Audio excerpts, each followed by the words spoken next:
Dumping yard అంటే చెత్త నిల్వ చేసే ప్రదేశం. మనం అందరం కూడా పరిశుభ్రమైన పరిసరాల్లో జీవించాలని కోరుకుంటాం. కానీ మనం ప్రతిరోజు పడేసే చెత్త ఎక్కడికి వెళ్తుంది? ఈ విషయాన్ని ఒకసారి ఆలోచిస్తే మనం పడేసే ఆ చెత్తను సక్రమంగా నిర్వహించడానికి డంపింగ్ యార్డులు అవసరమని అనిపిస్తుంది. అయితే అవి సరైన ప్రదేశంలో లేకపోతే ప్రజల ఆరోగ్యం, పర్యావరణం, జీవన నాణ్యతపై తీవ్రమైన ప్రభావం చూపుతుంది.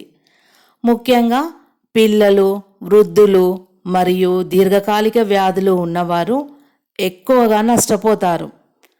ఈరోజు నేను డంపింగ్ యార్డ్ యొక్క ప్రభావం, దాని వలన ఆరోగ్య సమస్యలు మరియు డంపింగ్ యార్డుకు సరైన ప్రదేశం గురించి కొన్ని ముఖ్యమైన విషయాలు మీతో పంచుకోబోతున్నాను. డంపింగ్ యార్డ్ సమాజానికి చాలా అవసరమైనదే, కానీ అది నివాస ప్రాంతాలకు దగ్గరగా ఉంటే కొన్ని ప్రయోజనాలతో పాటు పెద్ద పెద్ద ఇబ్బందులు కూడా కలుగుతాయి. వాటిని ఒకసారి చూద్దాం. ముందుగా డంపింగ్ యార్డ్ యొక్క ప్రయోజనాలను చూస్తే, పరిశుభ్రత నిర్వహణలో భాగంగా పట్టణాలలో, గ్రామాలలో చెత్తను ఒకే చోట నిల్వ చేయడం వల్ల రోడ్లపై ఉన్నటువంటి చెత్త తగ్గుతుంది. చెత్తను వేరు చేసి, అంటే ప్లాస్టిక్, ఆర్గానిక్ ఇవన్నీ కూడా రీసైక్లింగ్ చేయడం సులభం అవుతుంది. అంటే వ్యర్థాల నిర్వహణ చాలా సులభమవుతుంది అని. ఇంకా పర్యావరణ పరిరక్షణకు సహాయం అవుతుంది. అంటే సరైన విధంగా నిర్వహిస్తే కాలుష్యాన్ని నియంత్రించవచ్చు. ఇంకా ఈ డంపింగ్ యార్డుతో ఉద్యోగ అవకాశాలు కూడా వస్తాయి. చెత్త సేకరణ, రీసైక్లింగ్ రంగంలో ఉద్యోగాలు కలుగుతాయి అని. ఎనర్జీ ఉత్పత్తి అవకాశం కూడా కలుగుతుంది. చెత్తలోని ఆర్గానిక్ వ్యర్థాలను ఉపయోగించి బయోగ్యాస్ లేదా విద్యుత్ తయారీ కూడా చేయవచ్చు. ఇది గ్రామీణ ప్రాంతాలలో ప్రత్యామ్నాయ ఇంధనంగా ఉపయోగపడుతుంది. ఇంకా కంపోస్ట్ తయారీ చేయొచ్చు. అంటే తడి చెత్తను ఎరువుగా మార్చి వ్యవసాయానికి ఉపయోగించవచ్చు. రైతులకు తక్కువ ఖర్చుతో మంచి ఎరువు కూడా లభిస్తుంది. ఇంకా రీసోర్స్ రికవరీ, అంటే ప్లాస్టిక్, లోహాలు, గాజు వంటి పదార్థాలను తిరిగి వినియోగంలోకి తీసుకొచ్చుకోవచ్చు. సహజ వనరుల వినియోగం కూడా తగ్గుతుంది. ఇంకా చెత్త నిర్వహణకు ఒక కేంద్రీకృత ప్రదేశం ఉండడం వల్ల పట్టణాభివృద్ధి క్రమంగా జరుగుతుంది. అయితే ప్రజలకు దగ్గరగా డంపింగ్ యార్డు ఉండడం వలన చాలా ఇబ్బందులు కూడా ఎదుర్కోవాల్సి వస్తుంది. ఇప్పుడు ఆ ఎదురయ్యే సమస్యలు లేదా ఇబ్బందులు ఏంటో చూద్దాం. ముందుగా ఆరోగ్య సమస్యలు. చెత్త నుండి వచ్చే దుర్వాసన వల్ల శ్వాసకోశ సమస్యలు ఎదురవుతాయి. దోమలు, ఈగలు పెరగడం వల్ల జ్వరాలు, డెంగ్యూ వంటి వ్యాధులు ప్రబలుతాయి. పిల్లలు, వృద్ధులకు ఎక్కువ ప్రమాదం ఉంటుంది. గాలి కాలుష్యం అవుతుంది. చెత్తను కాల్చితే హానికరమైనటువంటి వాయువులు విడుదల అవుతాయి. అవి ఊపిరి తీసుకోవడంలో చాలా ఇబ్బందిని కలిగిస్తాయి. ఇంకా నీటి కాలుష్యం. చెత్తలోని ద్రవాలు భూగర్భ జలాల్లో కలిసిపోవచ్చు. త్రాగునీరు కలుషితమవుతుంది. జీవన నాణ్యత కూడా తగ్గుతుంది. ఎప్పుడూ దుర్వాసన, ఇల్లు దగ్గర చెత్త ఉండడం వల్ల మానసిక అసౌకర్యం ఏర్పడుతుంది. ఇండ్ల విలువ కూడా తగ్గిపోతుంది. ఇంకా జంతువులతో సమస్యలు ఏర్పడవచ్చు. కుక్కలు, పందులు, ఎలుకలు ఎక్కువగా చేరుతాయి. ఇవి వ్యాధులను వ్యాప్తి చేస్తాయి. డంపింగ్ యార్డ్ అవసరం ఉన్నప్పటికీ అది నివాస ప్రాంతాల నుంచి చాలా దూరంగా ఉండడం మంచిది. ఎందుకంటే ప్రజలకు దగ్గరగా ఉంటే చెత్త వాహనాలు, ట్రక్కులు ఎప్పుడూ కూడా రాకపోకలు చేస్తూ ఉంటాయి. దీనివలన శబ్ద కాలుష్యం అవుతుంది. నిత్యం వాహనాల శబ్దంతో శాంతి భంగం అవుతుంది. ఇంకా అగ్ని ప్రమాదాలు జరిగే అవకాశాలు ఎక్కువగా ఉంటాయి. ఎందుకంటే చెత్తలో కొన్ని ప్రమాదకరమైనటువంటి వస్తువులు ఉండడం వలన అవి అగ్ని ప్రమాదాలు సంభవించడానికి కారణమవుతూ ఉంటాయి. ఇంకా మానసిక ఒత్తిడి, రోజు చెత్త గుట్టలు గుట్టలు కనిపించడం వల్ల అసహనం, ఒత్తిడి పెరుగుతుంది. జీవన సంతృప్తి చాలా వరకు తగ్గిపోతుంది. దీనివల్ల మానసిక ఒత్తిడి ఎక్కువ అవుతుంది. పిల్లలపై ప్రభావం కూడా ఉంటుంది. ఆడుకునే ప్రదేశాలు తగ్గిపోతాయి. చెత్త దగ్గర ఆడితే ఇన్ఫెక్షన్స్ వచ్చే ప్రమాదం కూడా ఉంటుంది.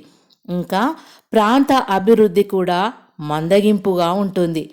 డంపింగ్ యార్డ్ దగ్గర కొత్త ఇల్లు, వ్యాపారాలు రావడానికి ఆసక్తి కూడా తగ్గిపోతుంది. ఆ ప్రాంతం చాలా వెనకబడిపోతుంది. సామాజిక ప్రతిష్టతపై ప్రభావం, ఆ ప్రాంతం చెత్త ప్రదేశంగా పేరు పడుతుంది. అక్కడ నివసించే వారికి సామాజికంగా ఇబ్బందులు చాలా కలుగుతాయి.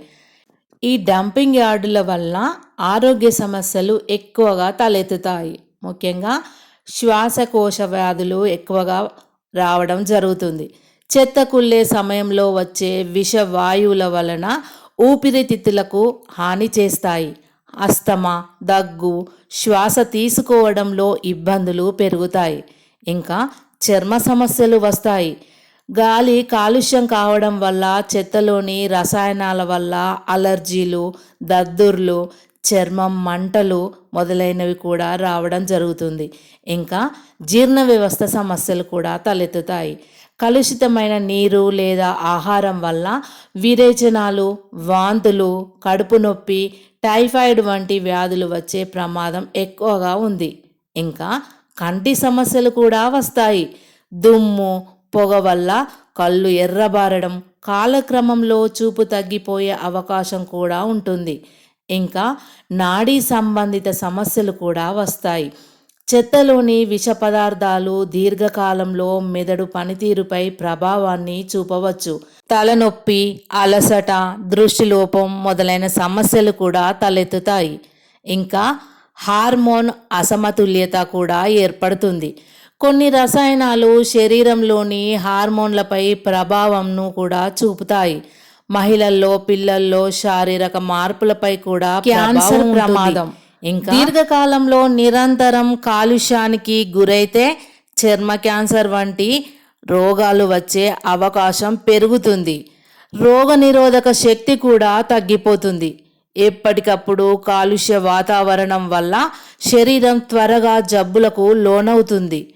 ఇంకా గర్భిణీ స్త్రీలపై ప్రభావం చూపుతుంది. కాలుష్యం వల్ల గర్భంలో ఉన్న శిశువుపై ప్రతికూల ప్రభావం ఉంటుంది. తక్కువ బరువుతో పుట్టడం లేదా ఇతర సమస్యలు తలెత్తే అవకాశాలు కూడా ఉంటాయి. పిల్లలపై చాలా ప్రభావాలు కూడా ఉంటాయి. శరీర వికాసంపై ప్రభావం ఉంటుంది. గాలి కాలుష్యం వల్ల విష పదార్థాలు పిల్లల శరీర ఎదుగుదలపై ప్రభావం చూపుతాయి. ఎత్తు, బరువు సాధారణంగా కనిపించకపోవచ్చు. మెదడు అభివృద్ధి మందగించవచ్చు. చెత్తలోని విష రసాయనాలు మెదడు పనితీరును దెబ్బతీస్తాయి. చదువులో ఏకాగ్రత తగ్గుతుంది. జ్ఞాపక శక్తి బలహీనపడుతుంది. ఇంకా అలర్జీలు, అస్తమా ఎక్కువగా అవుతాయి. పిల్లల ఊపిరితిత్తులు సున్నితంగా ఉంటాయి. త్వరగా దగ్గు, జలుబు, శ్వాస సమస్యలు కూడా తలెత్తుతాయి. ఇన్ఫెక్షన్లు త్వరగా అవుతాయి. ఇమ్యూనిటీ తక్కువగా ఉండడం వల్ల జ్వరాలు, చర్మ ఇన్ఫెక్షన్లు, కడుపు నొప్పి సమస్యలు తరచుగా వస్తూ ఉంటాయి. ప్రవర్తనలో కూడా మార్పులు సంభవిస్తాయి. ఎప్పుడూ కూడా అసౌకర్య వాతావరణం ఉండడం వల్ల చిరాకు, ఆందోళన, బయట ఆడుకునే అవకాశం తగ్గడం వల్ల మానసిక ప్రభావం కూడా ఉంటుంది. ఇంకా దీర్ఘకాలిక వ్యాధిగ్రస్తులైనటువంటి షుగరు ఉన్నవారిపై ప్రభావం చాలా ఉంటుంది. గాయాలు త్వరగా మానకపోవడం, కాలుష్యం వల్ల చిన్న చిన్న గాయాలు కూడా ఇన్ఫెక్షన్ సోకుతాయి. డయాబెటీస్ ఉన్న వారిలో ఇవి నెమ్మదిగా మానుతాయి కాబట్టి వారికి చాలా ఇబ్బంది ఎదురవుతుంది. వీరికి ఇన్ఫెక్షన్ల ప్రమాదం ఎక్కువ. ఇప్పటికే రోగ నిరోధక శక్తి కూడా తక్కువగా ఉంటుంది.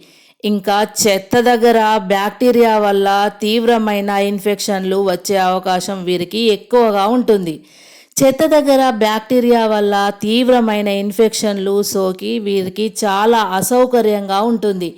ఇంకా శ్వాస సమస్యలు కూడా తీవ్రమవుతూ ఉంటాయి. కలుషితమైన గాలి వల్ల ఊపిరితిత్తులపై ఒత్తిడి, షుగర్ ఉన్న వారిలో ఈ సమస్యలు ఎక్కువగా పెరుగుతాయి. రక్తంలో చక్కెర స్థాయిలో అస్థిరం, ఒత్తిడి, కాలుష్యం వల్ల హార్మోన్ మార్పులు, షుగర్ లెవెల్స్ కంట్రోల్లో ఉండకపోవచ్చును. హృదయ సంబంధిత ప్రమాదాలు, కాలుష్యం రక్తనాళాలపై ప్రభావం చూపుతుంది. డయాబెటిస్ ఉన్నవారిలో గుండె సమస్యల ప్రమాదం ఇంకా పెరుగుతుంది. అయితే డంపింగ్ యార్డ్ ఉండాల్సిన ప్రదేశాలను ఒకసారి చూస్తే నివాస ప్రాంతాల నుండి చాలా దూరంగా ఉండడం మంచిది. అంటే కనీసం 5 కిలోమీటర్ల పైగానే దూరం ఉండాలి. ఇలా నగరానికి చాలా దూరంగా ఉండడం వలన దుర్వాసన, దుమ్ము యొక్క ప్రభావం మొదలైనవన్నీ కూడా తక్కువగా ఉంటుంది. ఇంకా మంచి గాలి గడుపు ఉన్న ప్రాంతాల్లో ఉండాలి. అంటే గాలి ఎక్కువగా ఉండే ప్రాంతాలలో విషవాయువులు వ్యాప్తి లేకుండా వదిలే అవకాశం ఎక్కువగా ఉంటుంది. ఇంకా భూగర్భ జలాలపై ప్రభావం కూడా తక్కువగా ఉండే చోటును ఎంచుకోవాలి. ఎందుకంటే చెత్త పదార్థాలన్నీ కూడా భూగర్భ జలాలకు చేరకుండా ఉంటుందన్నమాట. ఇంకా మట్టి, మానవ నీటి వనరులు భద్రంగా ఉండేలా కూడా చూసుకోవాలి. సులభంగా రవాణా సౌకర్యం ఉండేలా కూడా చూసుకోవాలి. చెత్త వాహనాలు సులభంగా చేరే రోడ్డు కూడా ఉండాలి. ట్రాఫిక్ సమస్యలు రాకుండా చూసుకోవాలి. ప్రమాదాల రహిత స్థానాన్ని అంటే నది, వనాలు, పాఠశాల, ఆసుపత్రుల దగ్గర ఉండకూడదు. అగ్ని ప్రమాదాలు, జంతువుల సమస్యలు తక్కువగా ఉండే ప్రాంతాన్ని ఎంచుకోవాలి. భౌగోళిక పరిస్థితులు అంటే జల ప్రవాహం మరియు వర్షపు నీరు ప్రవాహం, వర్షపు నీటి ప్రభావం తక్కువగా ఉండే కొంచెం ఎత్తైన ప్రదేశాన్ని ఎంచుకోవాలి. ఇంకా ఫ్లడ్ ప్రోన్ ప్రాంతాలు కూడా కాకూడదు. సమాజానికి దూరంగా కానీ చెత్త సేకరణ, రీసైక్లింగ్, కంపోస్టింగ్ కోసము సౌకర్యంగా ఉండేలా అనవసరంగా ఎక్కువ ఖర్చు లేకుండా చూసుకోవాలి. డంపింగ్ యార్డు నివాస ప్రాంతాల నుండి దూరంగా, భూగర్భ జలాలపై ప్రభావితం తక్కువగా, రవాణా సౌకర్యం ఉన్న, గాలి గడుపు ఎక్కువగా ఉన్న మరియు ఎత్తైన భూభాగంలో ఉంటే చాలా మంచిది. ఎందుకంటే సమాజానికి ఇబ్బంది లేకుండా, అసౌకర్యం కాకుండా ఉంటుంది కాబట్టి.